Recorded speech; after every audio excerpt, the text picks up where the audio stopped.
Divorce lawyers of Reddit, what's the most screwed you've seen someone? My favorite divorce story of all time. My buddy meets girl, gets married, la-di-da. 6 months later, she runs off with another dude. After a couple months my buddy filed for divorce. He told her, listen, we've been married 6 months, let's do an uncontested divorce since you haven't worked or anything, and I own everything and did before I met you. She puts up a fight, and eventually comes to, I had a car coming into this marriage and I'm leaving with one. She sold her car for some dumb shit. He offers her the truck, 10 years old with 150k miles, but meticulously maintained. She said nope, so off to court they go. She got zip, nada, empty-handed.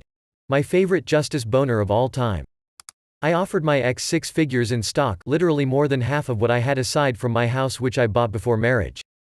He thought he deserved twice that and dragged the divorce out for a year. Our marriage was only 2.5 years, so the nonsensical divorce lasted basically half as long as the marriage. The judge awarded him half of what I offered him, but in cash. We made it all the way to trial with no kids and not really any assets to divide, so the judge could not understand why we were there. We were only there because my ex wanted me to pay him an amount of money I literally didn't have, and he had the most incompetent attorney who harassed both myself and my parents throughout the process. If he had taken my original offer and not been a complete narcissistic prick, he would have basically had what he demanded originally because the stock accrued value. I warned him that he wasn't entitled to as much when I begged him to take the offer and not put us through hell. It was pretty crazy. What ruined my justice boner is that my lawyer got the other half and then some. I also told my ex I would have rather have paid him over attorneys, but he's a dummy and always made terrible decisions. He consistently proved why I was divorcing him throughout the divorce. I had 2 couples come to me. They had been friends for nigh on 15 years. Husband A decided he liked wife B more than wife A. Wife A decided she likes husband B more than husband A. The reverse was also true, and husband B preferred wife A, wife B preferred husband A. The couples had near identical assets in terms of value. They came to me all together, and I drafted 2 sets of paperwork. 2 default judgment hearings were set on the same day. The judge signed all the papers the same day. A week after that, they all went to a JP and remarried. The husbands swapped houses and they all went about their lives exactly as they had the week before, but each slightly happier. This is the most wholesome divorce story I've ever heard. Were they all still good friends? I'm assuming here, based on how this seems to work, that they're all a polycule, hate that word, and all dating each other polyamorously and just realized the one they could share close quarters with wasn't the one they originally married. I've worked as a legal assistant for 2 family law attorneys for the last 8 years. One of the cases that made me the angriest was a man who cheated on his wife when she had cancer. He then leaves his wife and attempts to hide all his assets while she's undergoing chemotherapy. Fortunately, my boss is a badass. She teamed up with a forensic accountant and they took him to the cleaners.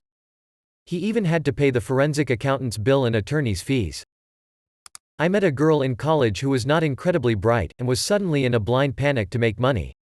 The reason was she had been kicked out of the place she was staying and needed emergency money. She had been kicked out because she was living with her boyfriend in his house, while his wife was in the hospital due to brain cancer. So when she came home, still very much not likely to live long, he booted this 19-year-old out of his house with a, "You can move back in when she dies." His wife beat cancer, came home, was receiving mail for a strange name and eventually tracked her down on Facebook. From there she found out that her 47-year-old husband had been dating a 19-year-old for just over a year, officially, likely actually longer, and put him through the ringer. One of my father's friends tried to salt the earth before getting divorced.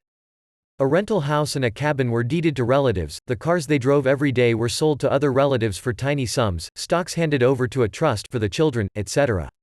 He even vanished a chunk of cash from the company he co-owned with his wife using phony invoices and stopped paying himself a salary, electing to burn through their personal savings for over a year instead. He learned that judges really hate when you try to hide or intentionally diminish assets, and they will absolutely refer you to prosecutors for fraud. I don't think he did any jail time in the end, but his ex-wife got everything, plus the satisfaction of firing him from his own company. He must be an idiot. Everyone who watches ID, Snapped, or Lifetime knows this. I can answer for a friend. His wife was divorcing him because he's an unreliable idiot. He figured that he was smarter than everyone, so he dragged out the process as long as he possibly could, making it as difficult as possible on her. Scheduling and rescheduling meetings. Not showing up. Promising to do a thing and then backtracking later. Refusing to negotiate at all. I think his plan was to make the divorce so difficult on her that she would just stay married. He was also doing all this pro se, so her lawyer had to deal directly with him. After a year of this, his wife had had enough. She told her lawyer to make it happen. So the lawyer set a date and the court served him notice of the divorce proceeding. She showed up to court and he wasn't there. So as the only party there, she got a very one-sided deal. She got their business, custody of the kids, the house and all contents, her car, and the bank account. He got his car, his clothes, and half the proceeds of the sale of the house when she decides to sell it. That's it. He found out about this when he called the court a week after it happened. What had happened is her lawyer served the divorce notice to an address in a different town with a similar name. Normally this would have been caught by his attorney, who would have received notice directly from the court, but since he had no attorney, there was no one other than him that the court could send it to. He finally hired a lawyer and tried to get the settlement tossed as he claimed he was never served, but the judge said there was nothing he could do. Her lawyer served the divorce notice to an address in a different town. I sure hope her lawyer isn't lawyering anymore, considering this sounds intentionally spiteful and possibly an ethical violation. Her lawyer served the divorce notice to an address in a different town with a similar name. Denver, Colorado. Looks right to me. Not a lawyer, but I knew a guy who lost his own cell phone number. He had the same number since high school, but she convinced the judge that she used his phone enough to get his number. Basically, he kept his clothes and car and had to pay alimony. That is so freaking petty of the ex-wife. Divorce lawyer and mediator here. I once mediated the case of Neckbeard v. Tiger Mom. It must have started out as the perfect dream for Neckbeard. He landed a hot Asian wife, brought her to this country, but once that green card came through, things changed. They had a daughter together and the case was mostly about her. Tiger Mom had zero respect for this guy, and try as I might to maintain my empathy, I've never felt a greater urge to stuff another human into a locker. Two of his demands really stand out. He asked for the following injunction: Tiger Mom shall be enjoined from discussing Neckbeard's weight in a derogatory manner. Specifically, Tiger Mom may not refer to Neckbeard as fatty, tubby, pudgy, or Baymax. Normally I wouldn't take an offer like that to the other side. I'd normally help a guy come up with something more sensible, but everyone, including his lawyer, just could not take this guy seriously, so I wrote that out verbatim and trotted over to Tiger Mom's room. Of course she thought it was hilarious. She had a super thick accent and said, "My daughter call him Baymax cause he look like Baymax. I can't fix that, he have to fix that." There comes a point at the end of the day when everything is pretty much settled and people are dividing up the shit in the house. Of course Neckbeard has a meltdown at this point and it's over a damn Nintendo Switch for the daughter. Tiger Mom made the very sensible proposal that the daughter take the Switch with her to each parent's house as she goes back and forth. Neckbeard freaks out and demands the Switch stay with him at all times because there's no way Tiger Mom can take proper care of it. Mind you, the attorneys are billing enough to pay for 3 Switches an hour at this point. I don't know what happened to the guy, but I do know calling him Baymax could land one lady in contempt of court after the most hilarious enforcement trial of all time, and he owns what's probably the most expensive Nintendo Switch in the world. Neckbeard freaks out and demands the Switch stay with him at all times because there's no way Tiger Mom can take proper care of it. Man, I would have made that case for keeping the kid, but Jesus, no wonder Tiger Mom is divorcing this guy, has his priorities screwed up. My parents got divorced when I was 12. I am sketchy on the details, but I remember it was long, drawn out and acrimonious. Eventually, my mom was awarded a massive settlement. My dad was basically left with superannuation and nothing else. After the ruling was handed down, my mother's own lawyer walked into my father and his lawyer's meeting and said, "That ruling was bullshit, you should appeal." Gotta be pretty bad when a lawyer wants his own win overturned. Edit, he didn't appeal. He was a bit broken by that point and just wanted to move on. Sorry for lack of detail. I was 12, it was some time ago. My dad told me the story years later. Gotta be pretty bad when a lawyer wants his own win overturned. Well, the lawyer will get paid twice as much by 2 long and drawn-out court battles, no matter what the second ruling is. Not a divorce lawyer, but have done marriage therapy. Had a soldier stationed at Guantanamo Bay that met a local. Fell madly in love. They decided to get married so she could come with him back in the States once his tour was done. She was working on American dishes, and was making spaghetti. He comes home from work one day, and she's making it. She puts the meat in, puts the canned sauce in, and then pulls an unlabeled bag out of the freezer and adds it to the sauce. At this point in the session she's hysterically crying with broken Spanglish. She's trying to explain she didn't know any better. Through the hysteria he informs me her mother and grandmother told her if she wanted to keep her man, she needed to put her menstrual blood in his food. It was so hard to keep my composure. I was trying too hard not to gag. They both described they were madly in love, but he couldn't let it go. They ended up getting a divorce. Having done this for 14 years, I have found it 100% accurate that truth is stranger than fiction. Not a lawyer, but a dramatic divorce story. I know a man who was falsely accused of domestic violence during the separation from his wife. She lived in the marital home and he paid for everything for her despite her having a full-time job. She got a boyfriend who didn't work, and allowed him to live in the house. My friend went to meet her at the house for a final time to decide who would take what from the house. He was recording everything on his phone without her knowledge as he was afraid something would be said or happen that might be held against him. They couldn't agree. He left and found out she had called 911 and reported that he had made death threats and assaulted her. The divorce went downhill from there. He spent $14,000 on lawyers, to finally have the charges dismissed.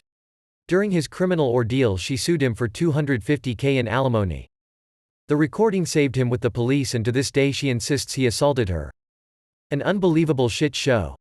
Not a divorce lawyer, I don't usually but this is just too on topic to share. Lady my mom Babsat got pregnant at 54 after being told she couldn't get pregnant. Husband was abusive and on top of that said having a kid cramped his style. Kid was a baby. He ran off, she didn't know where. Good riddance. Self-sufficient and too worried about raising kid to care about divorce or men. Kid's 5 now. Dad wants a divorce, wants full custody. After not seeing kid in years. Wants half the house she bought and half her business that he only worked part-time at. He put no money into house or business and barely worked while they were together. She hires a private investigator.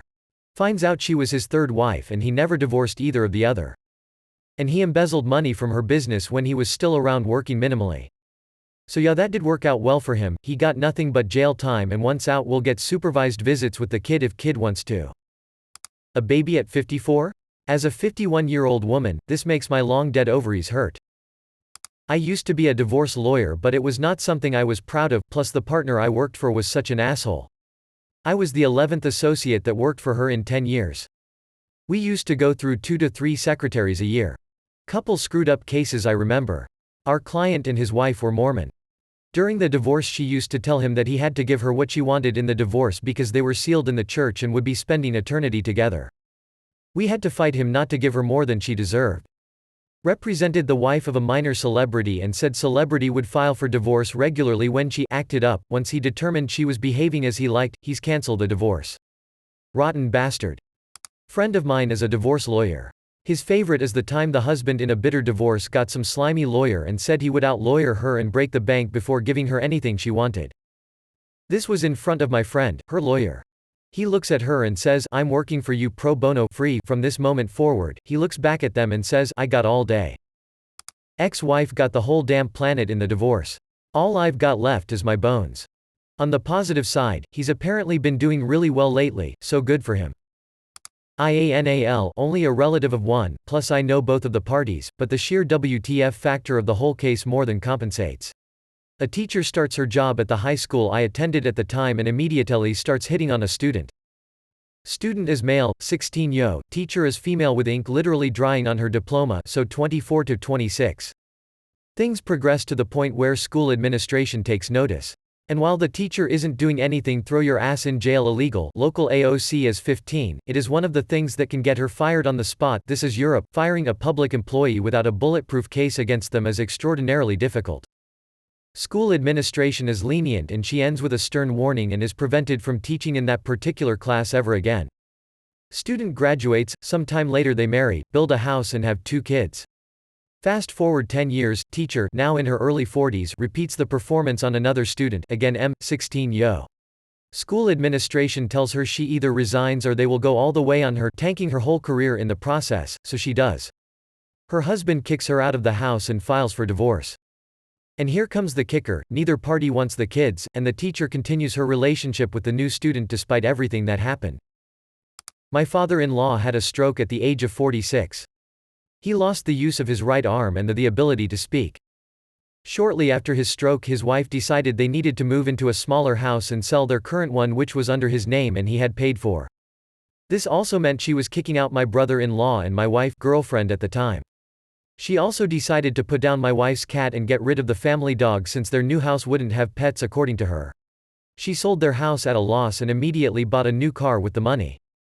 My wife and her brother found a new place and my father-in-law and his wife moved in with one of her kids. After 6 months she dumped him at my wife's place and said I can't take care of him, we are getting a divorce.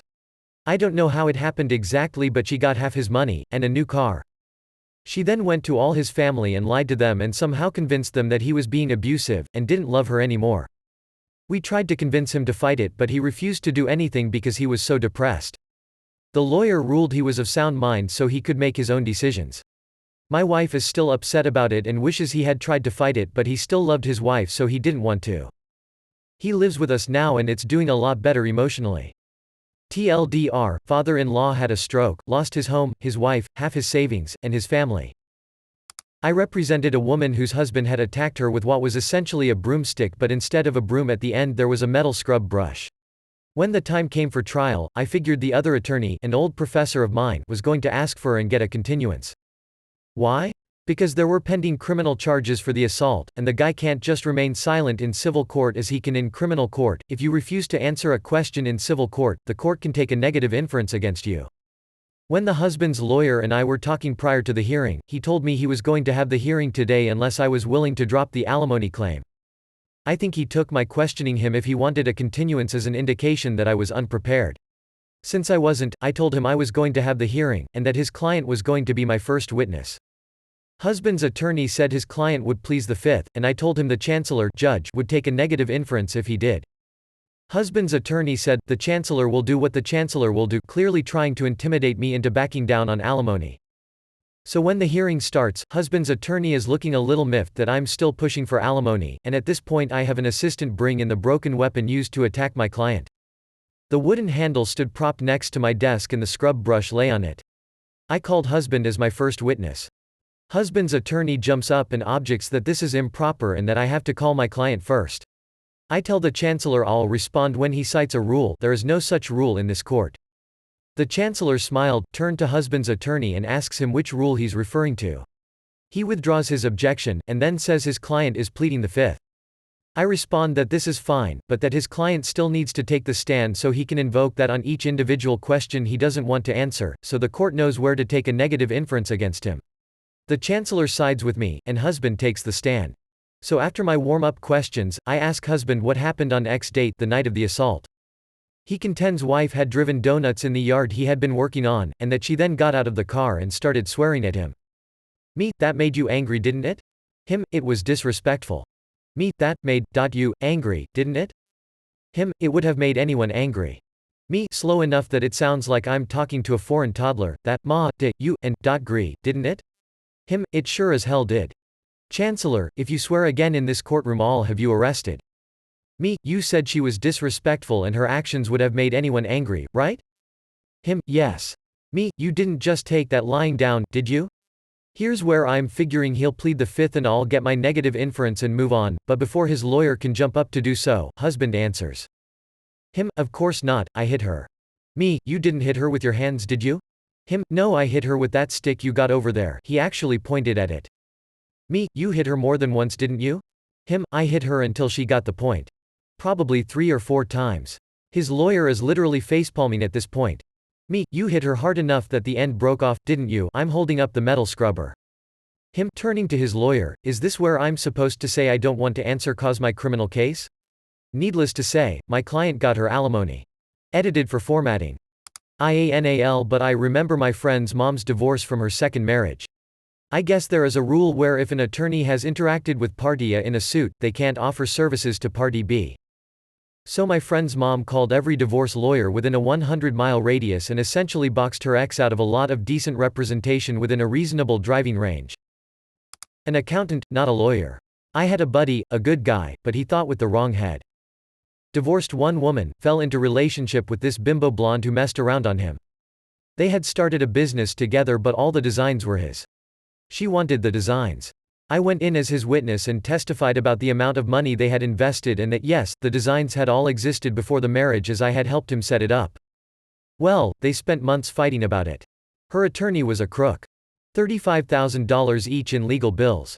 Both filed bankruptcy and guess what, he got the designs and business, but had to sell his house and leave town. Of course got married again, got taken again. Then number 4 had 3 kids and she screwed him too. Some people never learn. He is almost 60 with 3 kids under 10. My dad is a retired lawyer, not a divorce lawyer, but he knows judges. He got this story from a judge. Man, lawyer, actually, and woman divorce, somewhat unhappily. They have kids. Woman gets custody with man having visitation. Woman apparently does not like that man divorced her and takes parental alienation as her goal in life. So far so terrible, right? Man takes woman to court over this. Woman actually ends up in jail for contempt more than once. Apparently they'd let her out and she'd go back to her prime goal in life, convincing her kids to hate her ex.